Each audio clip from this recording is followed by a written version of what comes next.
Parashat Bamidbar. Faites le relevé de toute la communauté d'Israël selon leur famille et leur maison paternelle au moyen d'un recensement nominal de tous les mâles comptés par tête. Depuis l'âge de 20 ans et au-delà, tous les Israélites aptes au service, vous les classerez selon leur région, toi et Aaron, vous vous adjoindrez un homme par tribu, un homme qui soit le chef de sa famille paternelle. L'Éternel parla à Moïse et à Aaron en ces termes. Rangez chacun sous une bannière distincte, d'après leur tribu paternelle, ainsi camperont les enfants d'Israël. C'est en face et autour de la tente d'assignation qu'ils seront comptés. Nombre, chapitre 1. L'amour que Dieu porte à Israël va se manifester au moyen du recensement nominal. À l'instar, disent nos sages, d'un diamantaire qui dispose d'un joyau qu'il ne cesse de caresser afin d'y compter les pierres précieuses qui lui servent de parure. Aussi Dieu va dénombrer à 3 reprises les enfants d'Israël au cours des 13 derniers mois.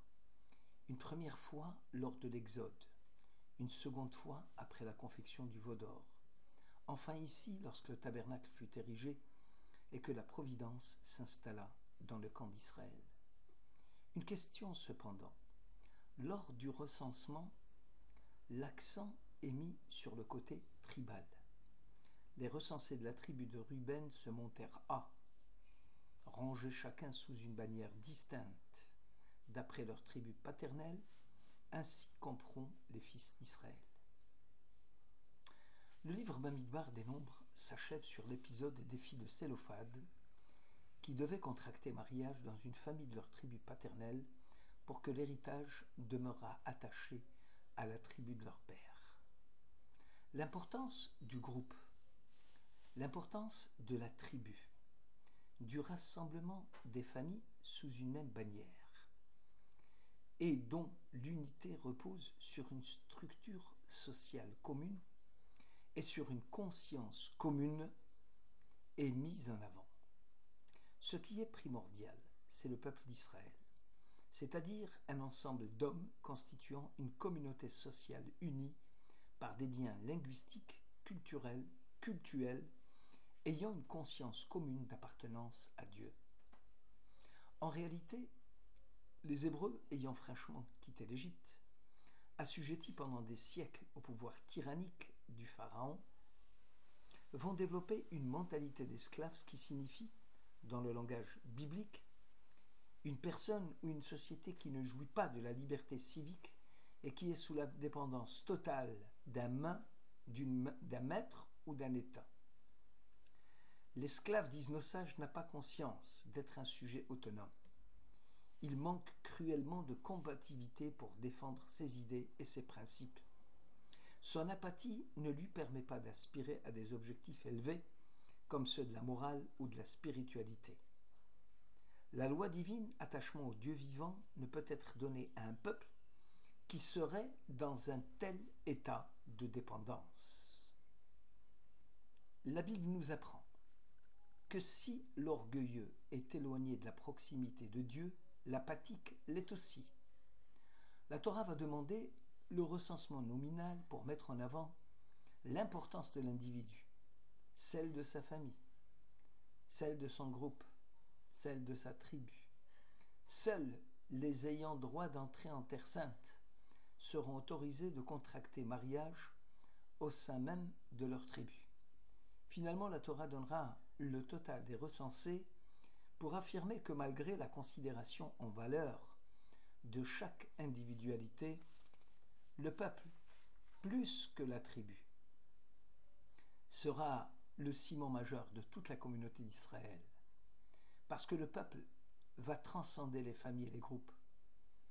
Telle fut la prédication du prophète Osée quand il écrit « Il arrivera que la multitude des enfants d'Israël égalera le sable de la mer, qu'on ne peut ni mesurer ni compter. Et au lieu de s'entendre dire « Vous n'êtes point mon peuple », ils seront désormais dénommés fils du Dieu vivant. À cette époque, dit l'Éternel à Israël, tu m'appelleras mon époux, Ishi. Tu m'appelleras plus Baali, mon maître. Selon le traité Ketubot 71b, il y a une différence sémantique entre le substantif Ishi, mon époux, et Baali, mon maître.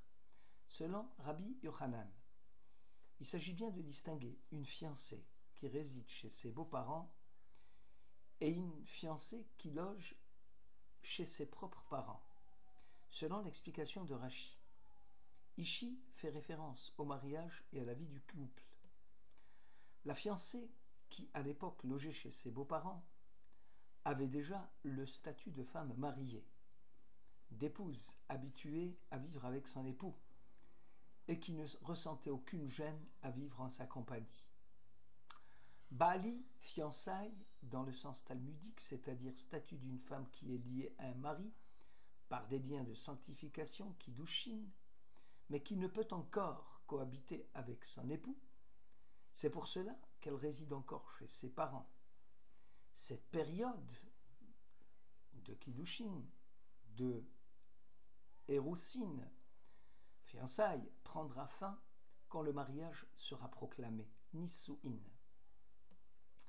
L'épouse, cependant, reste interdite à tout homme et consacrée à celui qui l'avait sanctifiée. Aussi va-t-elle ressentir un sentiment de gêne devant son futur époux, comme si un écran séparait l'époux de l'épouse tout le temps qu'elle n'est pas mariée.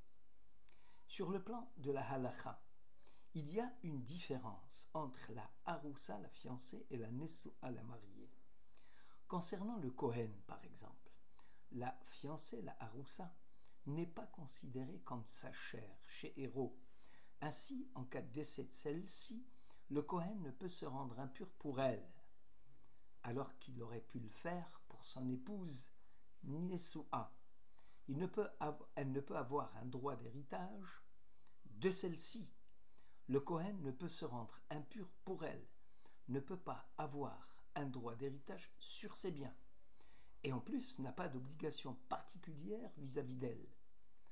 Alors que la Nesu'a, dite chez Héro, sa chair, est considérée comme le propre corps du Kohen, Ishto Kegoufo. Il se rendra impur pour elle. Enfin, si elle venait à mourir, il héritera de ses biens et a les obligations vis-à-vis d'elle. Israël, considérant Dieu comme Baali et ne vivant pas en sa proximité, sera prêt à trahir l'alliance du Sinaï. C'est l'état que le prophète qualifie de Lo Ami, vous n'êtes pas mon peuple. Car chaque individu se considère comme personnalité importante et ne peut se dissoudre ni se fondre dans la masse d'Israël. Alors que dans l'avenir, le prophète Osée voit que la multitude égalera le sable de la mer, et pourtant chaque individualité se confondra avec le même tout en conservant ses spécificités et sa particularité. À l'instar des grains de sable qui tapissent le bord de mer et qui constituent un rempart contre les assauts répétés de l'océan. C'est l'état où un Israël constitue un bloc solide dans son attachement à la transcendance. Israël appellera Dieu Ishi. Il n'y a plus d'écran qui sépare les retrouvailles d'Israël et de Dieu. Israël est dans un état de Nisu'in. C'est la situation des fils du Dieu vivant. Dans l'avenir, Israël se verra digne d'être l'enfant de Dieu parce que vivant à sa proximité. On sera loin de la mentalité de l'esclave apathique. Cela revient à dire qu'Israël saura développer à ce moment-là la force métaphysique qui l'empêchera de s'affirmer dans son égoïsme par la relation particulière qu'il entretient avec la transcendance.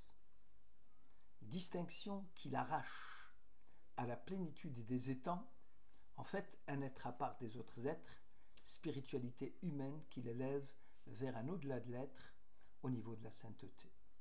Le passage de l'état tribal à l'état du peuple marque en fait une recherche de l'unité et d'unicité dans l'effort permanent d'Israël dans sa relation avec l'absolu. Israël ne réalise pas seulement l'unité à titre individuel de chaque personne qui le compose, mais confère à l'ensemble de ses membres la plénitude et l'unité dont ils ont besoin. Le Maharal de Prague attache au nombre une grande importance. Un aleph, par exemple, pose une réalité. La lettre Bet 2 en est la manifestation antithétique. La lettre Gimel, le 3, introduit une synthèse qui surmonte la contradiction et qui constitue une spécification qui nous ramène au 1. À ce titre, sur le plan collectif, Jacob, le troisième patriarche appelé Israël, dès l'origine de son avènement, est les témoins de l'unique, signe authentique de la notion d'Israël. La force métaphysique d'Israël résiderait donc dans son rapport avec l'unique et dans sa faculté à ramener les choses à l'un. Rachi fait remarquer que la pierre d'Israël, Even Israël, réunit dans le même vocable Av et Ben, le père et le fils. Le secret de la survie d'Israël et un des aspects de sa force métaphysique résiderait dans le lien que le judaïsme établit entre les générations. Malgré l'absence physique du père, l'influence de ce dernier continue à guider les actes du fils pour le soustraire aux attraits de la civilisation éloignée et le maintenir dans la ligne des bâtisseurs de la nation. L'univers, comme royaume de Dieu, suppose une unité dans la création, une continuité de sens, une mémoire dont le lien intrinsèque qui unit les générations est la manifestation la plus tangible. C'est dans cette optique qu'il y a lieu de comprendre le problème des bannières distinctes pour chaque tribu selon la maison paternelle. Midrash Rabbah écrit « Dieu apprécie les bannières puisqu'il est mentionné à la suite de l'ordre donné concernant les fanions, comme Dieu l'avait ordonné à Moïse, formule utilisée également lors de l'érection du tabernacle. Ainsi campèrent les enfants d'Israël, poussés par le zèle de piété en vue d'accomplir la volonté du Très-Haut. Une question cependant. Quelle est l'importance particulière des bannières? Pourquoi la tribu de Lévi n'a-t-elle pas son fanion? Le drapeau reflète d'abord la couleur et l'emblème qui permet de distinguer celui qui le porte et ceux qui le regardent.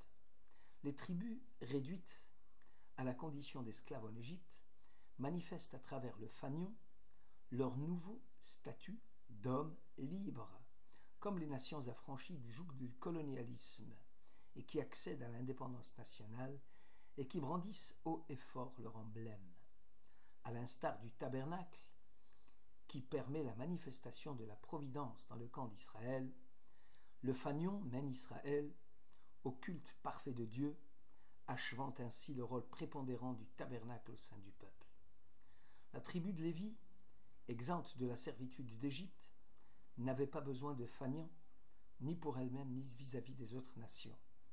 Car la tribu de Lévi reste foncièrement attachée à l'absolu et n'a pas besoin d'emblème qui rappellerait le royaume terrestre. Le Midrash Rabbah rappelle que le verset du Cantique des Cantiques 2 et lui donne une nouvelle interprétation. Dieu, il m'a conduite, Israël, dans le cellier, et sa bannière étendue sur moi n'est autre qu'amour. À la suite de la révélation du Sinaï, Dieu s'est fait accompagner par 22 myriades d'anges, comme il est dit dans le psaume 68, les chars de Dieu se comptent par myriades, de milliers répétés, avec eux le Seigneur se rend sur le Sinaï dans le sanctuaire, et tous les anges portaient des bannières, comme il est dit dans le Cantique des Cantiques au chapitre 5.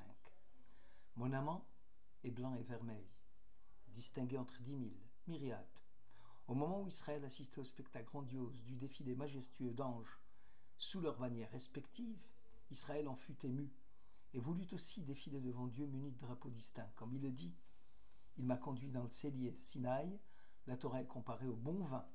Sa bannière étendue sur moi, c'est l'amour, l'emblème d'Israël, c'est l'amour que Dieu lui porte. Notre Midrash mérite une explication. Le char de Dieu, Rechev, est composé de Resh, allusion aux myriades Revavot, et de Kaf Bet, valeur numérique 22, d'où l'idée suggérée par le Midrash de 22 myriades d'anges accompagnèrent Dieu, car l'ange n'a pas besoin de char pour être porté, s'il doit accomplir sa mission. Or, le Kaf Bet, ou 22, est une allusion aux 22 lettres de l'alphabet hébraïque. Comme chaque lettre a un sens propre, et combinée à d'autres lettres, elle revêt une autre signification et constitue un mot dont le sens diffère de celui de la lettre prise séparément. Ainsi en est-il des anges. Chaque ange remplit une mission unique et la combinaison des 22 myriades d'anges est affectée à une mission différente de la première mission attribuée à chaque ange. Décidément, le fanion met en avant la dignité de celui qu'il porte et l'assimilation du fanon individuel au milieu d'une forêt de fanions. L'accès au mont Sinaï, le cellier, fut précédé par Israël, campa face à la montagne. Le singulier d'Irachi montre que la condition sine qua non en vue de la réception de la Torah était tout Israël doit être uni comme un seul homme, ayant un seul cœur. En fait, pourquoi avoir à répéter 2 fois la même chose? Ils campèrent dans le désert, puis Israël campa face à la montagne. Il serait normal de penser qu'il y avait 2 campements. Chaque tente dressée ne permettait pas de voir ce qui se passait chez le voisin. Le singulier traduit l'aspect spirituel du campement, unité, fraternité, nécessaire à la réception de la Torah. La Torah ne peut être le privilège de quelques individualités, aussi grandes soient-elles. La Torah, c'est la fiancée avec tout Israël. Ce n'est qu'à partir de la constitution du peuple juif en 600 000 âmes que la Torah fut promulguée. Israël demande aussi à ce que les individualités qui la composent et qui passent leur temps dans l'étude du texte ne soient pas diluées dans la masse récipiendaire du rouleau sacré. Aussi l'étude de la Torah et la pratique des mitzvot par Israël est à l'image des 22 lettres de l'alphabet hébraïque, dont la combinaison des lettres en mots donne une signification insoupçonnée, différente de celle de chacune des lettres prises séparément. En bref, les fanions du désert montrent à l'évidence que malgré le niveau spirituel atteint par le peuple juif dans sa globalité, chacune des tribus, chacun des membres qui la composent, a une spécificité propre et des vertus particulières en sus de celles qui appartiennent à l'ensemble du peuple. Rashi exprime parfaitement cela en disant « 5 personnes qui étudient la Torah peuvent mettre en déroute une centaine d'ennemis, alors que 100 étudiants en Torah peuvent faire fuir une myriade. » Shabbat